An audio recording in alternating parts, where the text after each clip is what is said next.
नमस्कार साथियों, स्वागत है आपका अपने चैनल नितेश पांडे में।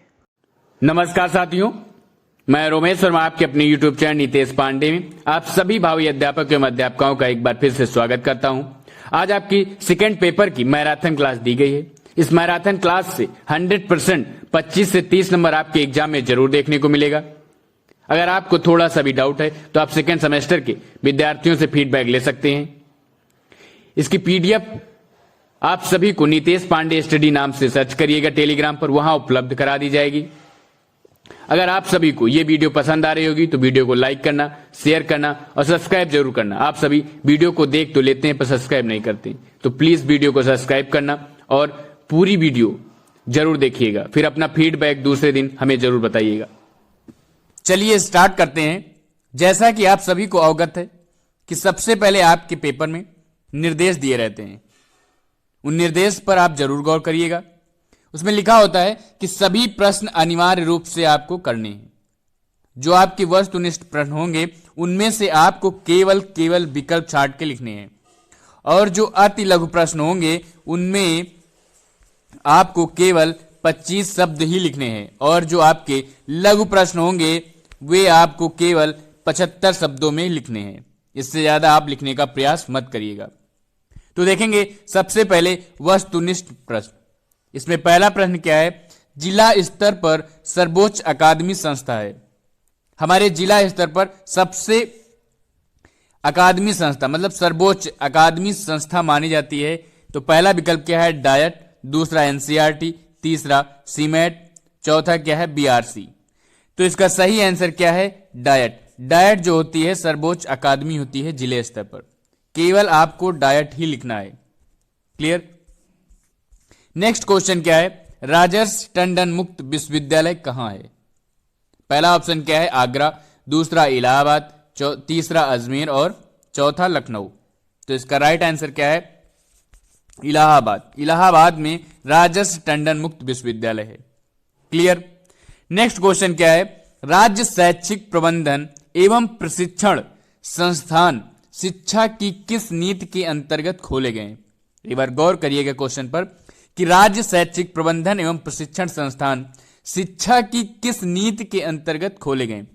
कौन सी शिक्षा नीति आई थी जिसके अंतर्गत ये खोले गए थे? तो पहला विकल्प दिया गया है शिक्षा नीति 1992, शिक्षा नीति 1968, राष्ट्रीय शिक्षा नीति 1986, उपर्युक्त में से कोई भी नहीं। तो इसका सही आंसर क्या होगा? राष्ट्रीय शिक्षा नीति 1986 में खोले गए थे। क्लियर? नेक्स्ट क्वेश्चन क्या है? भारत की प्रथम मनोविज्ञान शाला स्थित है। भारत की पहली मनोविज्ञान शाला कहां पर स्थित है? पहला ऑप्शन क्या है? लखनऊ, दूसरा चेन्नई, तीसरा प्रयागराज, चौथा आगरा। तो इसका सही आंसर क्या है? प्रयागराज। अगर आपके ऑप्शन में प्रयागराज नहीं दिख रहा है, इलाहाबाद दिया गया है, तब भी आप वही लगाएंगे, इलाहाबाद। क्लियर? दोनों में से एक। नेक्स्ट क्वेश्चन क्या है? निम्न में से किस आकार का भवन नहीं होता है? किस आकार का भवन नहीं होता है? तो पहला ऑप्शन क्या है? ए आकार का, दूसरा है आई आकार का, तीसरा है ई आकार का, चौथा है डी आकार का। तो डी आकार का भवन का निर्माण नहीं किया जाता है। क्लियर? नेक्स्ट क्वेश्चन क्या है? इंदिरा गांधी राष्ट्रीय मुक्त विद्यालय, जिसे आप इग्नू कहते हैं शॉर्ट फॉर्म में, कहां स्थित है और स्थापना कब हुई? ये क्वेश्चन, दो क्वेश्चन इसमें मैंने ऐड कर दिए हैं। पहली बात तो क्वेश्चन एक पूछा जाएगा कि कहां स्थित है या फिर स्थापना कब हुई। तो आपको दोनों याद रखने हैं। तो पहला ऑप्शन देखेंगे 1968 में अहमदाबाद में, 1947 में मुंबई, 1986 में हरियाणा में, 1985 नई दिल्ली। तो इसका सही आंसर क्या है? 1985 नई दिल्ली में स्थापना हुई थी। कब हुई थी? 1985। दो क्वेश्चन आपके तैयार हुए। क्लियर? नेक्स्ट क्वेश्चन क्या है? भगदड़ जैसी आपदाएं होती हैं जागरूकता से। भगदड़ कैसे होगा भाई? जागरूकता से बिल्कुल नहीं होगा। अधिक सुविधाओं से बिल्कुल नहीं। कुप्रबंधन से, राइट, कुप्रबंधन से। अगर खींचातानी अराजकता फैल रही तो वहां पर भगदड़ जैसी समस्याएं हो सकती हैं, आपदाएं वहां जन्म लेती हैं। क्लियर? कड़ाई होने पर बिल्कुल नहीं। अगर कड़ाई से नियम पालन हो रहे हैं तो ये होगा ही नहीं। तो आप कुप्रबंधन पर प्रबंध सही से नहीं किया जा रहा है, तभी वहां पर भगदड़ जैसी आपदाएं जन्म लेती। क्लियर। नेक्स्ट क्वेश्चन है, समय सारणी को कहा जाता है? पहला ऑप्शन घंटा, दूसरा विद्यालय की दूसरी घड़ी, तीसरा ऑप्शन अनुशासन, चौथा अध्ययन। तो इसका सही आंसर क्या है? विद्यालय की दूसरी घड़ी को समय सारणी कहा जाता है, जो आपके लिए सबसे ज्यादा इंपॉर्टेंट क्वेश्चन आपके एग्जाम के लिए, कि समय सारणी का महत्व क्या होता है, उसकी आवश्यकता क्या होता है, उसके सिद्धांत क्या होते हैं। इससे एक न एक क्वेश्चन आपको जरूर मिलेगा, नोट कर लीजिए। क्लियर। नेक्स्ट क्वेश्चन क्या है? बेसिक शिक्षा अधिनियम कब पारित हुआ? तो 1965, 1987, 1960, 1972। तो इसका सही आंसर क्या है? 1972 में बेसिक शिक्षा अधिनियम पारित हुआ। क्लियर। नेक्स्ट क्वेश्चन क्या है? जिला शिक्षा एवं प्रशिक्षण संस्थान ने विभागों की संख्या में विभाग कितने हैं? आपके डायट में विभाग कितने हैं? तो कितने हैं? 7। कितने डायट हैं? 7। इन 7 के नाम आपके लघु प्रश्न में देखने को मिलेगा। क्लियर। इसको आप अच्छे से याद कर लीजिए। 7 विभाग होते हैं, 7 के नाम। क्लियर। ये विकल्प ज्यादा हो गए हैं। नेक्स्ट क्वेश्चन क्या है? शिक्षकों को शैक्षिक सपोर्ट प्रदान करने के लिए जनपद स्तर पर अकादमी संस्था है। देखिए क्वेश्चन थोड़ा सा घुमा दिया गया। जो शिक्षक होते हैं उनको शैक्षिक सपोर्ट प्रदान करने के लिए जनपद स्तर पर अकादमी संस्था होती है। पहला क्वेश्चन मैंने बताया था जनपद स्तर पर सर्वोच्च अकादमी संस्था कौन सी है, तो वो आपका आंसर क्या था? डायट था आंसर आपका। वही सेम क्वेश्चन यहां पर है। तो सबसे सर्वोच्च अकादमी कौन सी होती? जिला शिक्षा एवं प्रशिक्षण संस्थान। वही क्या करती? शिक्षकों को शैक्षिक सपोर्ट प्रदान करती है। क्लियर। अगर आप सभी को वीडियो पसंद आ रहा हो तो वीडियो को लाइक करिएगा, शेयर करिएगा और सब्सक्राइब जरूर करिएगा।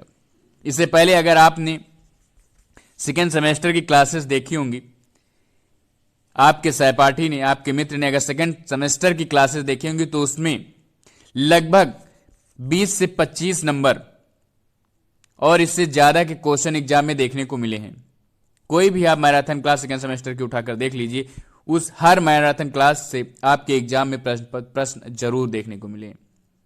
तो आप इसे ज्यादा से ज्यादा शेयर करिएगा, लाइक करिएगा, सब्सक्राइब जरूर करिएगा। आप देखकर चले जाते हैं और सब्सक्राइब नहीं करते हैं, जिससे हमारा मोटिवेशन डाउन हो जाता है। तो लाइक सब्सक्राइब जरूर करिए, क्योंकि हमारा परसेंटेज यही दिखा रहा है कि सब्सक्राइब कोई नहीं करता, सिर्फ देखकर चला जाता है। क्लियर। तो नेक्स्ट क्वेश्चन क्या है? राज्य हिंदी संस्थान स्थित है।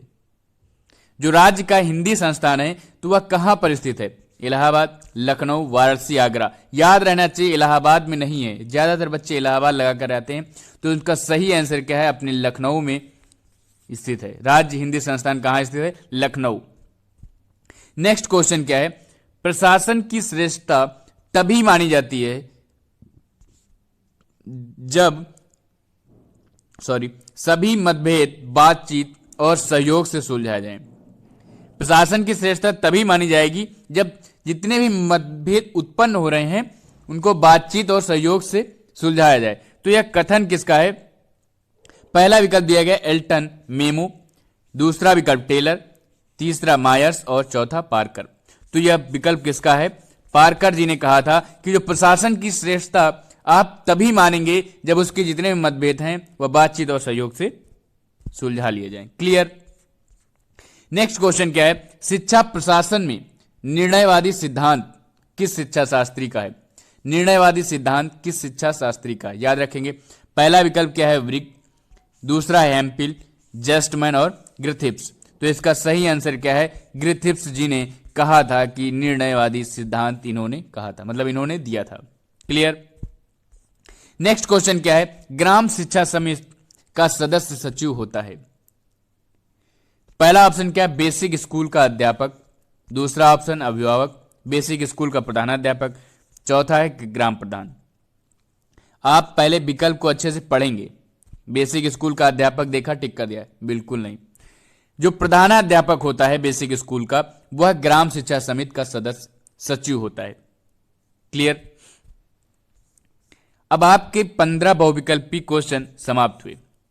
इन क्वेश्चनों में से कम 5 से 6 क्वेश्चन, इससे ज्यादा क्वेश्चन आपके एग्जाम में जरूर देखने को मिलेंगे, क्योंकि मैंने जितनी भी मैराथन पिछली क्लास सेकेंड सेमेस्टर आपके अगर सहपाठी होंगे आप उनसे जरूर पूछिएगा, फीडबैक जरूर लीजिएगा। जितनी भी क्लासेस यहां दी जा रही मैराथन उनसे से ज्यादा क्वेश्चन आपके एग्जाम में देखने को मिल रहे हैं, तो आप फीडबैक जरूर लेकर के हमारा वीडियो तभी देखिएगा। क्लियर? अगर आप इसमें से अगर 20 से 25 से 30 नंबर नहीं आ रहा आपके एग्जाम में तो आप हमारे चैनल को अनसब्सक्राइब कर दीजिएगा। बिल्कुल क्लियर? चलिए बढ़ते हैं अति लघु प्रश्न पर, और लाइक शेयर आप जरूर करते रहिए, सब्सक्राइब तो आप कर ही लीजिए अगर ऐसी क्लास मैराथन आपको देखनी है तो। अति लघु प्रश्न में पहला प्रश्न क्या है? शैक्षिक प्रशासन से आप क्या समझते हैं? शैक्षिक प्रशासन से आप क्या समझते हैं? अब क्वेश्चन को पहले अच्छे से समझिए, ये क्वेश्चन क्या रहा। मान लीजिए आपको क्वेश्चन वहां नहीं याद है, तो आप सिर्फ क्वेश्चन को अच्छे से आप पढ़ेंगे कि शैक्षिक प्रशासन शिक्षा से रिलेटेड कोई प्रशासन है, उसी की बात की जा रही है। तो अभी आंसर आप देखेंगे, उपलब्ध संसाधनों का दक्षता पूर्वक तथा प्रभावपूर्ण तरीके से उपयोग करते हुए लोगों के कार्यों में समन्वय करना ताकि लक्ष्यों की प्राप्ति सुनिश्चित की जा सके। शिक्षा के माध्यम से ही क्या किया जाता है, जो संसाधन होते हैं उनको दक्षता पूर्वक और प्रभावपूर्ण तरीके से उपयोग करते हुए लोगों में कार्यों का समन्वय करना, जिससे वे क्या करें, अपने लक्ष्य की ओर जा सकें। क्लियर? क्वेश्चन पर ध्यान रखिए और अपने मन से आप लिख सकते हैं आंसर। नेक्स्ट क्वेश्चन क्या है?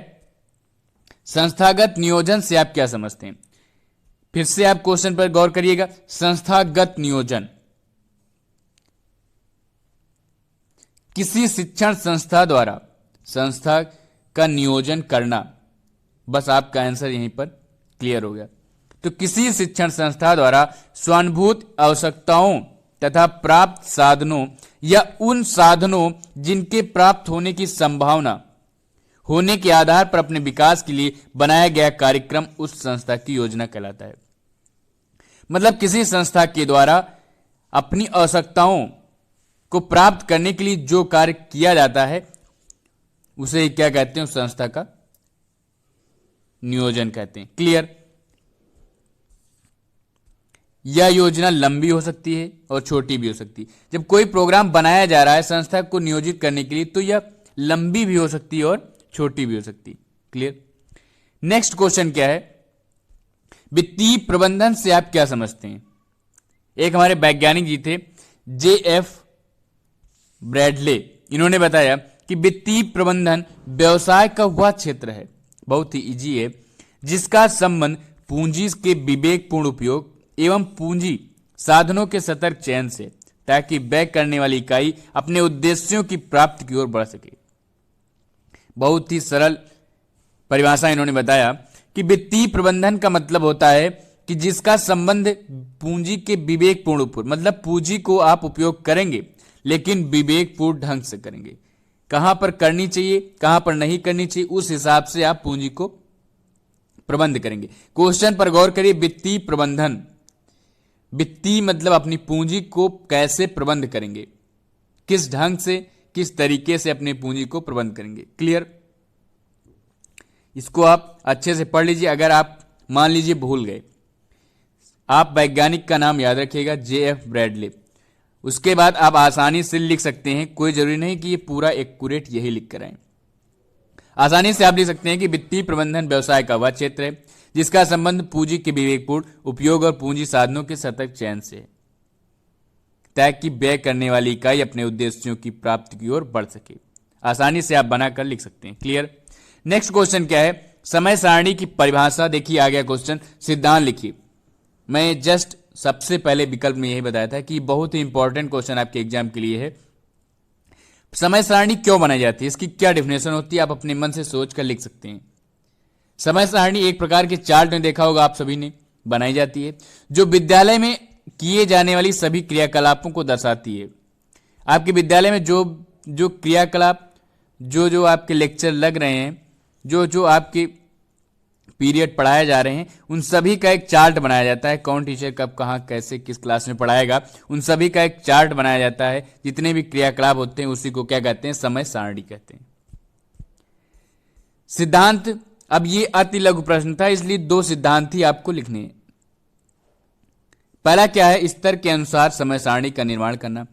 किस क्लास के लिए बनाया जा रहा है उस हिसाब से आपको समय सारणी का निर्माण करना है। क्लास 3rd है, आप बना दी क्लास 5th के लिए, तो समय सारणी आपकी गलत हो जाएगी।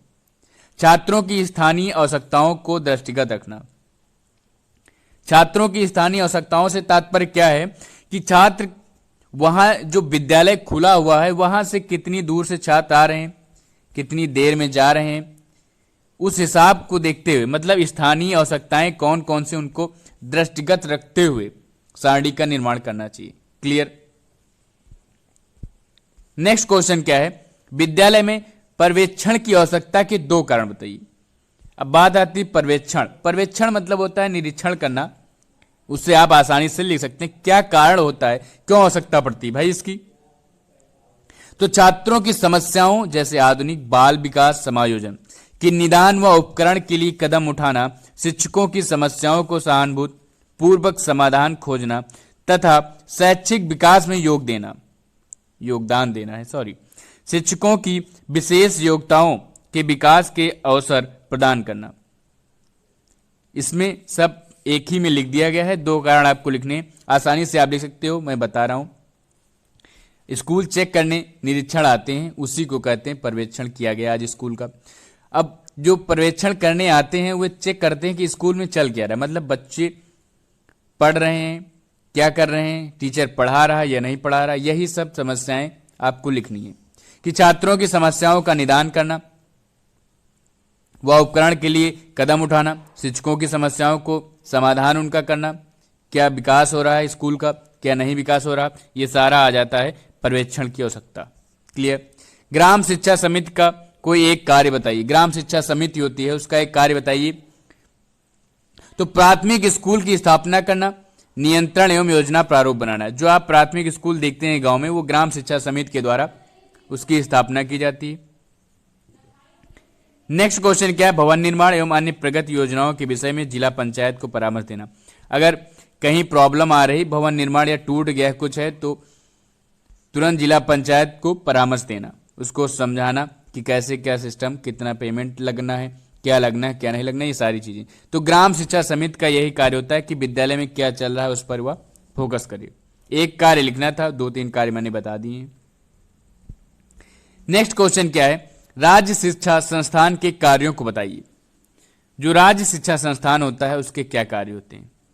उसका मेन कार्य होता है समिति और परिषदों का निर्माण करना, इसी के बारे में देखेंगे।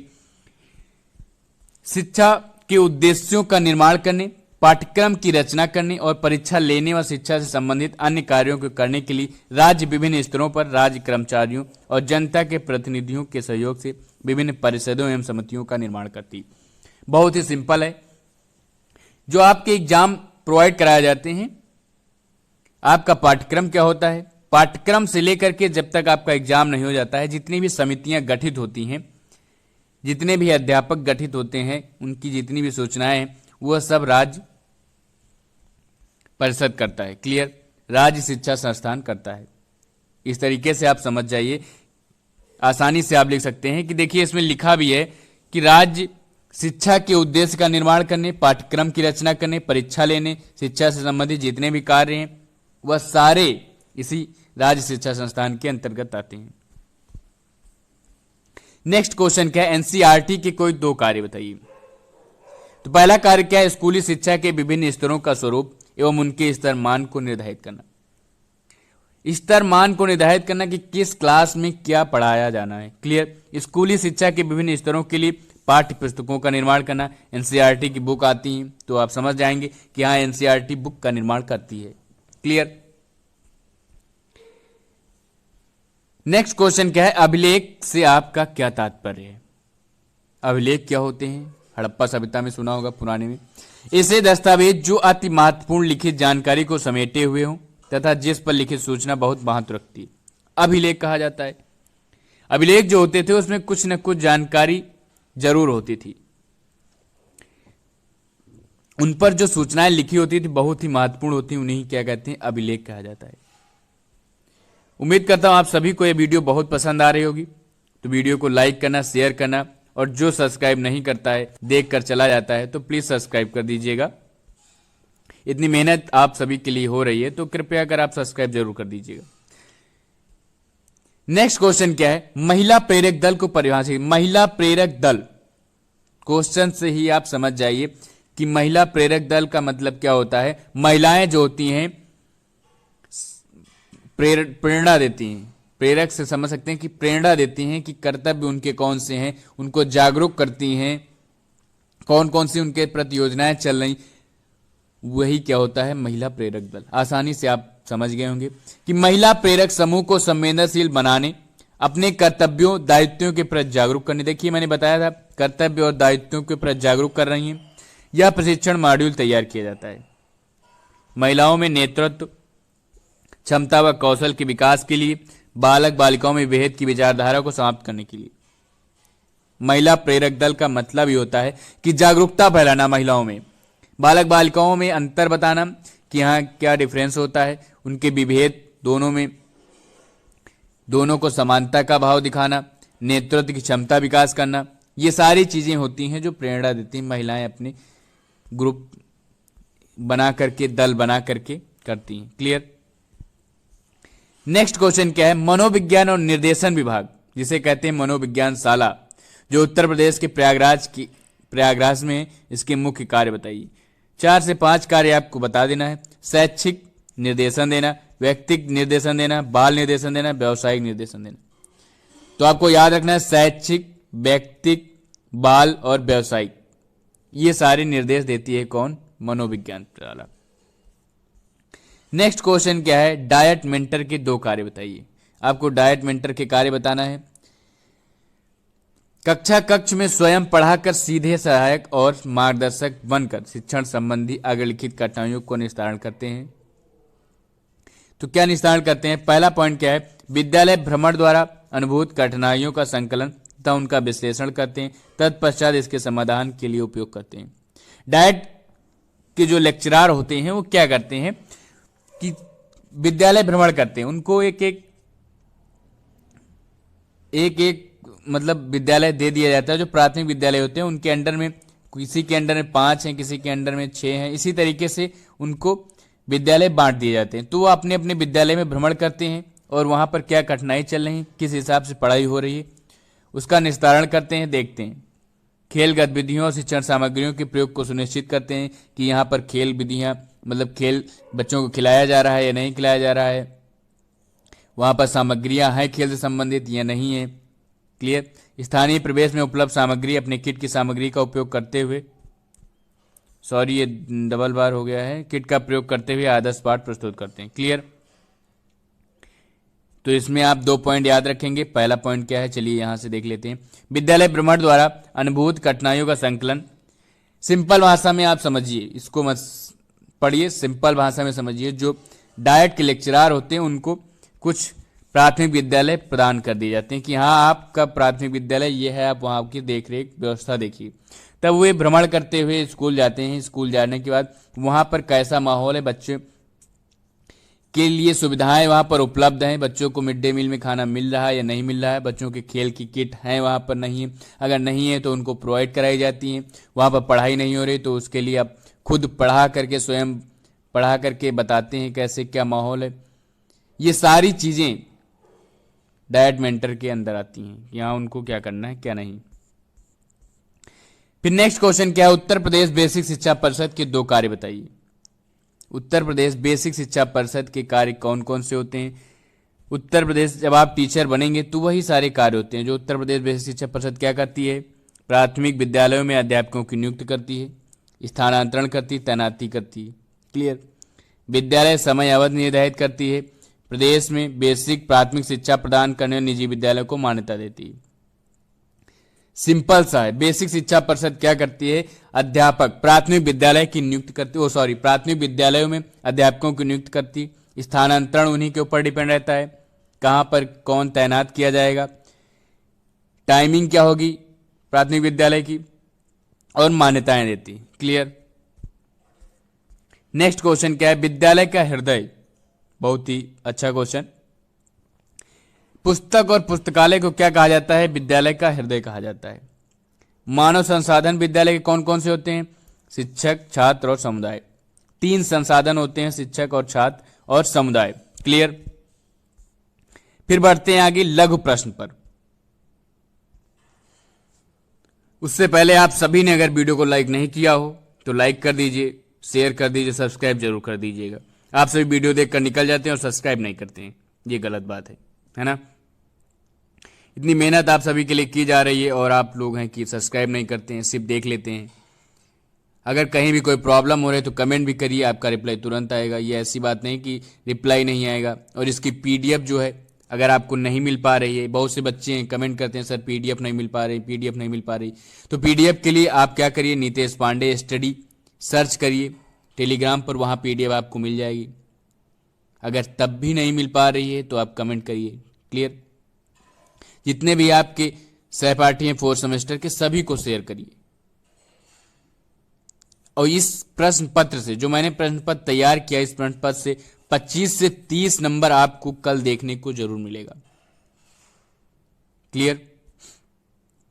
तो पहला प्रश्न क्या है लघु प्रश्न में, ये आपको 75 शब्दों में लिखना है, ये चीज आप गौर करिएगा। पहला प्रश्न ही क्या है, विद्यालय के समय सारणी का आवश्यकता महत्व सिद्धांत बताइए। इसमें मैंने 3 प्रश्न ऐड किए हैं। ये पूरा आपको रटना नहीं, सिर्फ आपको समझना है। मैं जितने भी क्वेश्चन बताता हूं आपका रिवीजन के तौर पर सिर्फ समझना है, रटना बिल्कुल नहीं।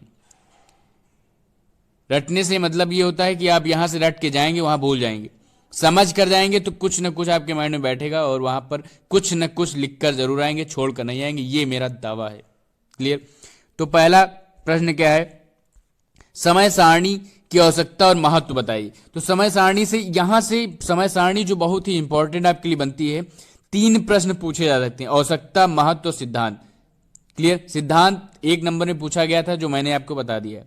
आवश्यकता क्यों पड़ती है समय सारणी की, इसके महत्व क्या होते हैं, आपको कम से कम 5-5 पॉइंट, अगर लघु में पूछा गया है तो 5 से 6 पॉइंट हर हाल में लिखने हैं। एक ही में नहीं पूछा जाएगा कि आवश्यकता, महत्व, सिद्धांत बताइए। ये मैंने इकट्ठा कर दिया है आपको बताने के लिए, सिर्फ आप समझेंगे केवल। तो महत्व पहले देखेंगे, आवश्यकता क्यों होती है, समय सारणी की आवश्यकता क्यों पड़ती है भाई। तो इससे निम्न बातें हमें पता चलती हैं। स्कूल के काम करने के घंटे, विद्यालय प्रारंभ कब होता है, समाप्त कब होता है, मध्यावकाश कब होता है, कितने समय का होता है, ये सारे इनसे पता चलते, इसके महत्व पता चलते हैं। समय सारणी को अपने मन से आप सोचिए, अपने मन से आप लिख सकते हैं। सिर्फ मैं एक जरिया हूं, थोड़ा सा आपको बता रहा हूं कि हाँ इस तरीके से आप कमेंट अच्छे से अच्छे लिखिएगा। क्लियर? समय सारणी से क्या पता चलता है, स्कूल में काम करने के घंटे, विद्यालय कब प्रारंभ होता है, कब समाप्त होता है, मध्यावकाश कब होता है, कितने समय का होता है। क्लियर? इसके द्वारा स्कूल में कौन कौन से विषय पढ़ाए जा रहे हैं, इसका भी ज्ञान होना चाहिए, जिससे ज्ञान हो जाता है। विद्यालय में कितने अध्यापक हैं, वह उनका क्या नाम है, यह ज्ञान भी समय सारणी द्वारा मिलता है। ये सारे महत्व इसके बताए जा रहे हैं। अध्यापकों के मध्य कार्य का वितरण किस प्रकार किया जाता है तथा प्रति अध्यापक कार्यभार का ज्ञान भी इसके द्वारा मिलता है। क्लियर? विद्यालय परिसर में कितने कक्ष हैं, इसका ज्ञान भी समय सारणी द्वारा मिलता है। समय तालिका द्वारा यह भी पता चलता है कि कौन सी कक्षा किस कक्ष में बैठी है, कौन से अध्यापक कब खाली हैं, इसका ज्ञान भी इससे प्राप्त होता है। यह समय व श्रम का सदुपयोग करने में सहयोग देती है। अब यहां जी तक आपको इसके क्या प्रकार होते हैं, क्या फायदा मिलता है हमें। भाई समय सारणी को लगाने से क्या फायदा है, क्यों इसकी आवश्यकता पड़ती, तो इससे कई सारी चीजें हमें समझ आती हैं कि समय सारणी क्यों प्रयोग की जा रही। तो उसके लिए मैंने आपको सभी बताए हैं, 3 से 4 पॉइंट बताए हैं, 5 से 6 पॉइंट हैं। इससे आपको क्या क्या पता चलता है कि कौन सा घंटा कब प्रारंभ होगा, कब समाप्त हो रहा है, मध्यावकाश कब होता है, कौन सा विषय पढ़ाया जाता है, कितने अध्यापक हैं, उनका क्या नाम है, अध्यापक कौन कौन से अध्यापक क्या क्या पढ़ाते हैं, कितने कक्ष हैं हमारे परिसर में, कौन सी कक्षा कहां पर बैठी हुई है, समय भी बचत होता है इससे, कौन सा अध्यापक कब खाली, ये सारी आवश्यकताएं हो गई। अब आते हैं महत्व की बात करते हैं। दूसरा पॉइंट क्या है, यह श्रम व श्रम का सदुपयोग करने में सहयोग करती है। समय सारणी द्वारा प्रत्येक कार्य नियमित रूप से किया जाता है, अतः यह कार्य कुशलता में अभिवृद्ध करने में सहयोग देता है। समय सारणी जब तैयार की जाती तो प्रत्येक कार्य क्या होता है, एकदम एक्यूरेट नियमित रूप से होता है। सबसे पहले कॉलेज में क्या बनवाई जाती है, समय सारणी बनवाई जाती है। समय सारणी का अनुपालन करने की अपेक्षा प्रत्येक अध्यापक से की जाती है, अतः विद्यालय में अनुशासन बनाए रखने में सहयोग दी जाती है। समय सारणी का अनुपालन करने में अपेक्षा मतलब अपेक्षा की जाती है कि हर अध्यापक जो है समय से अपनी क्लास में पहुंचेगा। इससे क्या एक प्रकार का अनुशासन बन रहा है, समझ में। कर्तव्य परायणता, समय की पाबंदी, व्यवस्था आदि नैतिक गुणों का विकास इसके द्वारा होता है। जब वह टाइम पर अपनी क्लास में पहुंचेगा, टाइम पर सारा काम होगा तो समय की पाबंदी, समय बचेगा, व्यवस्था अनुशासन होगा अच्छी तरीके से, तो कई सारी चीजें विकास होगा, कई सारी चीजों का विकास होगा। इसके द्वारा प्रत्येक अध्यापक व छात्र को यह पता होता है कि उसे क्या पढ़ाना है और क्या पढ़ना है। अध्यापक को भी पता होता है कि मुझे मैथ्स पढ़ानी है, और बच्चे को भी पता है कि हाँ इस अध्यापक को क्या पढ़ाना है, मैथ्स पढ़ाना। बच्चे को पता होता है मुझे मैथ पढ़नी है। क्लियर। प्रशासक के पास समय तालिका होती है, अथवा आवश्यकता अनुसार कक्षा का निरीक्षण कार्य कर सकता है। उसके पास जो तालिका होती है उसके अकॉर्डिंग वह जान सकता है कि इस क्लास में कौन सा अध्यापक पढ़ा रहा है, क्या पढ़ा रहा है। क्लियर।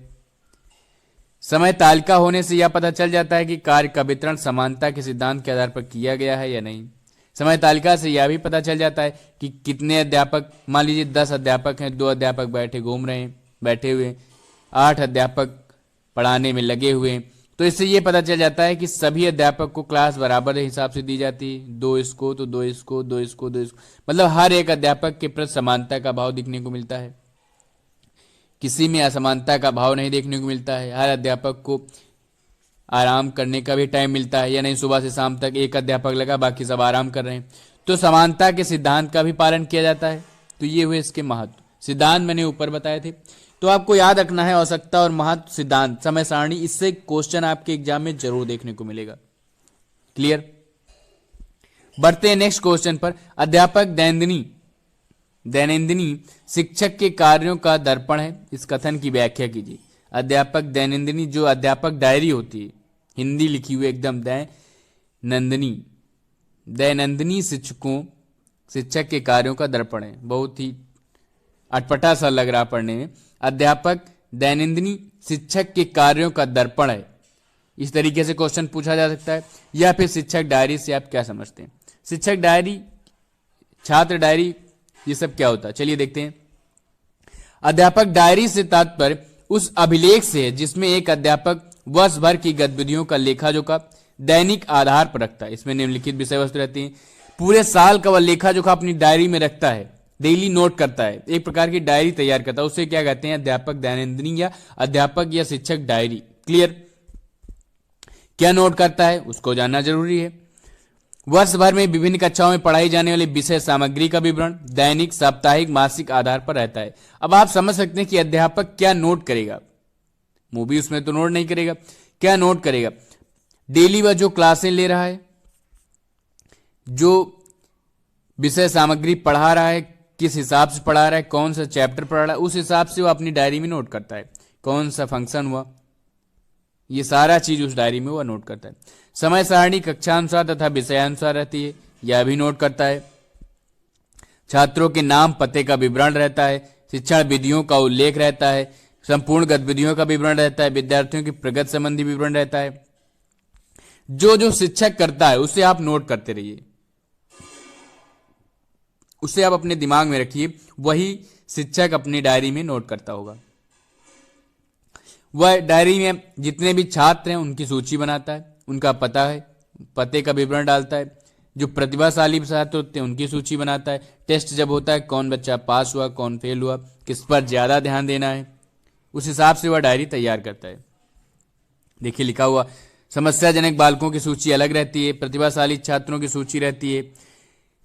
क्लियर। सभी छात्रों की सूची तैयार करता है। तो आपको याद ये रखना है कि जितना भी शिक्षक के हाथ में काम होते हैं वह सारा उसमें वह डायरी में नोट करता है, जिसे कहते हैं दैनंदिनी, अध्यापक दैनंदिनी या शिक्षक डायरी। क्लियर। सिर्फ 75 शब्द में लिखने हैं, इसका मतलब आप 6 से 7 लिख दीजिए, आपका हो जाएगा। क्लियर। नेक्स्ट क्वेश्चन क्या है, जिला शिक्षा एवं प्रशिक्षण संस्थान के 2 विभाग का नाम उल्लेख कीजिए। 2 विभाग का इन्होंने पूछा है, लेकिन आपको 7 विभाग का नाम याद रखना है। 7 भी पूछे जा सकते हैं और 2 भी पूछे जा सकते हैं। तो सबसे पहला विभाग क्या आता है, सेवा पूर्व शिक्षक प्रशिक्षण विभाग, कार्य अनुभव विभाग, जिला संस्थान इकाई, सेवारत कार्यक्रम क्षेत्रीय संपर्क तथा परिवर्तन समन्वय विभाग, पाठ्यक्रम सामग्री विकास एवं मूल्यांकन विभाग, शैक्षिक तकनीक विभाग, नियोजन एवं प्रबंधन विभाग। कोशिश ये रहती है कि 4 से 5 आपको याद होने चाहिए। क्लियर। फिर नेक्स्ट क्वेश्चन क्या आता है, छात्रों के लिए पुस्तकालय का क्या महत्व है, प्राथमिक विद्यालय के पुस्तकालय में किस प्रकार की पुस्तकें रखना उपयोगी है। सिंपल सा क्वेश्चन है, ये आप अपने मन से लिख सकते हैं कि छात्रों के लिए पुस्तकालय क्यों महत्व है। प्राथमिक कुछ छात्र जैसे होते हैं वो बुक नहीं ले पाते हैं, तो उनके लिए पुस्तकालय जरूरी है। कुछ नई नई पुस्तकों के लिए कई सारे अखबार न्यूज़पेपर आते हैं, उसके लिए वहां पर पुस्तकें किस प्रकार की रखनी चाहिए, विद्यालय में विद्यालय संबंधी पुस्तकें रखी, नॉलेज जो ज्ञान देती हूं, जो छात्रों के लिए हर एक क्लास की सिलेबस, जो हर एक क्लास का सिलेबस होता है उसे भी वहां पर रखना चाहिए। कुछ छात्रों को खरीदने में बुक्स प्रॉब्लम होती है, तो वहां पर प्रोवाइड रहेगी तो वह आसानी से पढ़ सकेंगे इशू करा करके। क्लियर। तो आप आसानी से 75 वर्ड्स में लिख सकते हैं, कोई प्रॉब्लम उसमें नहीं है। नेक्स्ट क्वेश्चन क्या है, विद्यालय प्रबंधन में प्रधानाध्यापक की क्या भूमिका। विद्यालय प्रबंध मतलब विद्यालय का प्रबंध करना, जस्ट मैंने ऊपर बताया था। प्रधानाध्यापक क्या करता है, प्रधानाध्यापक का कार्य क्या होता है, पूरे विद्यालय की देखरेख करना। कौन सा अध्यापक किस क्लास में पढ़ा रहा है, किस क्लास में नहीं पढ़ा रहा, पूरी निगरानी रखना। सारा शेड्यूल, जो भी विद्यालय में शेड्यूल तैयार होता है वह सारा प्रधानाध्यापक के ऊपर डिपेंड करता है। किस दिन छुट्टी होगी, कितने बजे टाइमिंग होगी कॉलेज की, क्या होगा, ये सारा शेड्यूल विद्यालय को प्रबंध करना विद्यालय प्रबंधन कहलाता है। उसमें प्रधानाध्यापक को जो जो कार्य होते हैं प्रधानाध्यापक के, वह सारा आपको उसमें लिख देना है। क्लियर। नेक्स्ट क्वेश्चन क्या है, विद्यालय में पाठ्य सहगामी क्रियाकलापों से छात्रों से क्या क्या लाभ। जो पाठ्य सहगामी क्रियाकलाप करवाते हैं विद्यालय में क्या होता है, टीएलएम बनवाते हैं, जो भी क्रियाकलाप करवाए जाते हैं उससे बच्चों की क्या होती है, रुचि बढ़ जाती है। बच्चे विद्यालय ज्यादातर मतलब क्या होता है, जैसे प्राथमिक विद्यालय में अगर क्रियाकलाप कराए जा रहे हैं, खेल खेल में पढ़ना सिखाया जा रहा है, तो ज्यादा से ज्यादा बच्चे स्कूल आएंगे, उनका उसमें मन लगेगा और आसानी से सीख जाएंगे। आप आसानी से लिख सकते हैं, आसान भाषा में, कोई प्रॉब्लम नहीं होगी। जनपद को अकादमिक मार्गदर्शन प्रदान करने में डाइट की क्या भूमिका होती है। जो जनपद होता है, बात करते हैं डाइट की, डाइट की क्या भूमिका होती है, तो देखेंगे डाइट की क्या भूमिका होती है, थोड़ा सा समझेंगे। जो डाइट होता है उसकी क्या भूमिका होती है। अगर जो बच्चा डाइट से होगा उसे पता होगा कि डाइट की क्या भूमिका होती है। डाइट में क्या होता है, सेवारत प्रशिक्षण की व्यवस्था होती है, न्याय पंचायत संसाधन केंद्रों के जो शैक्षिक सहयोग है उनको प्रदान किया जाता है। विद्यालयों में क्या किया जाता है, जो विद्यालय के प्रधानाध्यापक होते हैं उनके लिए संस्थागत नियोजन और प्रबंधन का कार्यक्रम चलाया जाता है। और क्या चलाया जाता है, जो ब्लॉक संसाधन केंद्र होते हैं उनको भी शैक्षिक सहयोग प्रदान किया जाता है। तो न्याय पंचायत और ब्लॉक संसाधन इन दोनों को शैक्षिक सहयोग प्रदान किया जाता है। कई सारे ऐसे काम होते हैं, जैसे सेवा पूर्व प्रशिक्षण देना, एक तो सेवारत प्रशिक्षण देना। क्लियर। संदर्भ व्यक्तियों को प्रशिक्षण देना, वहां से संदर्भित जो व्यक्ति हैं उनको प्रशिक्षण देना। कई सारे कार्य होते हैं। सर्व शिक्षा अभियान को सफल बनाने में सहयोग करना, कॉपी का मूल्यांकन है, परीक्षण है, कई सारी चीजें हैं जो आप आसानी से लिख सकते हैं। 7 से 8 पॉइंट। नेक्स्ट क्वेश्चन क्या है, विद्यालय को स्वच्छ रखने के लिए किन किन बातों का, बहुत ही आसान है, स्वच्छ रखने के लिए क्या क्या करना चाहिए, सहयोग करना चाहिए भाई, उसमें बताने की जरूरत हमें नहीं है। जिला शिक्षा एवं प्रशिक्षण संस्थान की स्थापना क्यों की गई, उसके प्रमुख कार्य क्या हैं, क्यों स्थापना की गई भाई, जिला शिक्षण प्रशिक्षण जिला शिक्षा एवं प्रशिक्षण संस्थान की स्थापना क्यों की गई, उसका उद्देश्य क्यों क्या था। भारत में सूचना के अधिकार को, देखिए ये क्वेश्चन आप अपने मन से लिख लीजिएगा कि उसका उद्देश्य क्या था, मैंने इतना सारा बता दिया है। अब लास्ट में बात करते हैं सूचना का अधिकार, इस पर आपको टिप्पणी लिखनी है, थोड़ा सा मैं बता दे रहा हूं कि टिप्पणी आपको क्या लिखनी है। जो सूचना का अधिकार एक्ट आया था उसमें क्या बताया था, उसका उद्देश्य क्या था कि जो नागरिक होते हैं जैसे आप हैं, आपको यह अधिकार देना है कि आप किसी भी सार्वजनिक प्राधिकरण के अधिकारी से मिल करके कोई भी सूचना आप ले सकते हैं उससे। समझ में आया? सूचना का अधिकार एक्ट आया था, कब आया था, 2005 में, याद रखेंगे। सूचना के अधिकार पर कानून सूचना जब बना था 2005 में बना था, तो उसमें क्या बताया गया था कि नागरिकों को यह अधिकार देना है कि वह किसी भी सार्वजनिक प्राधिकरण के अधिकारी से किसी भी सूचना को प्राप्त कर सकता है, जिससे क्या होता है, प्रशासन में पारदर्शिता और जिम्मेदारी को बढ़ावा मिलता है, भ्रष्टाचार पर रोक लगती है, सरकार एवं उसके सभी विभागों को प्रति जवाबदेह होती है। क्लियर?